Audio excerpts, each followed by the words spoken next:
नमस्कार, मैं विक्रम सिंह, निदेशक मौसम केंद्र देहरादून से। उत्तराखंड के लिए मौसम की बात करें, आज 18 तारीख है, जून की हो गई है और अभी तक देख रहे हैं कि जो रेनफॉल एक्टिविटी बहुत कम रही है और वो सब नहीं होने की वजह से जो तापमान है लगातार बढ़ ही रहे थे। और देख रहे हैं कि जो हीट वेव से सीवियर हीट वेव कंडीशन जो है वो प्रदेश में, चाहे हिल्स की बात करें या मैदानी क्षेत्रों में देखें, तो वो कंडीशंस हीट वेव की बनी हुई है। लेकिन आज 18 तारीख से अगर आप देखें तो आज से तापमान में थोड़ी कमी आनी शुरू हो गई है। मैदानी क्षेत्रों में करीब 1 से 2 डिग्री तक की जो कमी तापमान में आई है और इसी तरह हिल्स में भी जो बात करूँ मिड हिल्स की, तो वहाँ पर भी 1 डिग्री के आसपास तापमान जो है कम हुए हैं।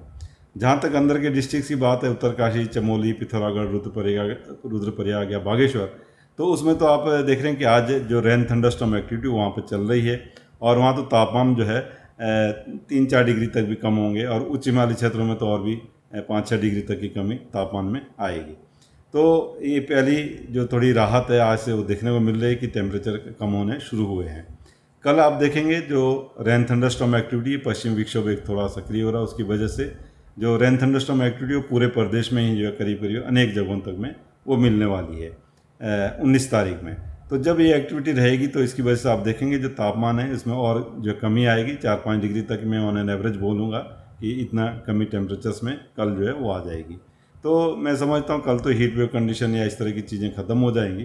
परंतु साथ में ये देख रहे हैं कि जो तापमान है, तब अब अगर मैं कल के बाद बात करूँ तो ये अब 38-39 इससे ऊपर नहीं जाने चाहिए। तो हीट वेव कंडीशन वाली बात अब नहीं रहेगी, चाहे वो हिल्स की बात करें वहाँ भी 30 से कम ही रहेंगे ये, या मैदानी क्षेत्रों में देखें वहाँ पे 40 से कम आ जाएंगे कल के बाद में जो है, या कल से जो है। तो ऐसी स्थिति होने से जो हीट वेव वो कल से आगे जो है अब मैं कहूँगा कि समाप्त हो जाएगी।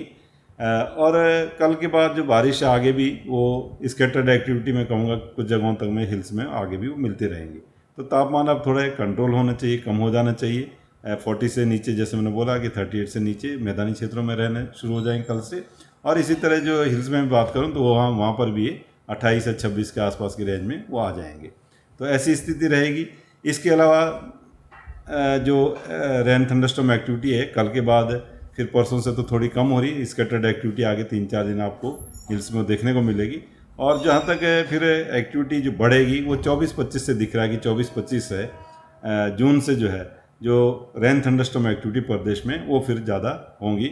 तब वो मैं कहूँगा कि जो प्री मानसून शावर है उस तरह की जो एक्टिविटी वो ज़्यादा उस समय मिलने वाली 24-25 से आगे। और कल के लिए वार्निंग की बात करें तो थंडरस्टॉर्म में या रेन में आप देखते हैं लाइटनिंग है थंडरस्टॉर्म के साथ, या इसी तरह तेज़ हवाएं जिनकी गति मैदानी क्षेत्रों में मैं खासकर अगर बात करूं तो ये 60 से 70 किलोमीटर प्रति घंटा और गस्टिंग में ये जो है 80 किलोमीटर प्रति घंटे तक जा सकती है, जिसकी वजह से कहीं ना कहीं जो है कच्चा हाउसेस को डैमेज या पेड़ वगैरह का गिरना, इस तरह की चीज़ें कहीं कहीं पर देखने को मिलेगी मैदानी क्षेत्रों में विशेषकर। तो जब थंडरस्टॉर्म एक्टिविटी चलती हैं तो उस समय चाहिए लोगों को कि वो थोड़ी देर सेफ जगह पे इंतज़ार करें। ऐसे एक्टिविटी जब चल रही है उसके दौरान जो है मूवमेंट ना करें। इसी तरह हिल्स में भी तो आप देखेंगे वहाँ पे भी तेज़ हवाएँ मिलेंगी और साथ ही जो है इंटेंस शावर भी कहीं कहीं पर देखने को मिलेंगे। तो गाढ़ गदेरे या जो बरसाती नाले हैं उसके आसपास खड़े ना हो सकता है कि अचानक उसमें जल स्तर जो है बढ़ जाए, तो उस चीज़ का ध्यान रखना है। अन्य उच्च हिमालय क्षेत्रों में भी तापमान कम हो गए तो जो तीर्थयात्री हैं उनको थोड़ा अपना जो है वोलेंस वगैरह उसका साथ में रखना चाहिए, इंतजाम होना चाहिए। तो वहाँ पर भी टेम्परेचर तेज़ी से वो गिरेंगे, आज से वो गिरने शुरू हो जाएंगे और कल परसों भी और कमी उसमें आएगी। तो इस तरह की स्थिति बनेगी, यही मैं अभी कहना चाहूँगा। नमस्कार।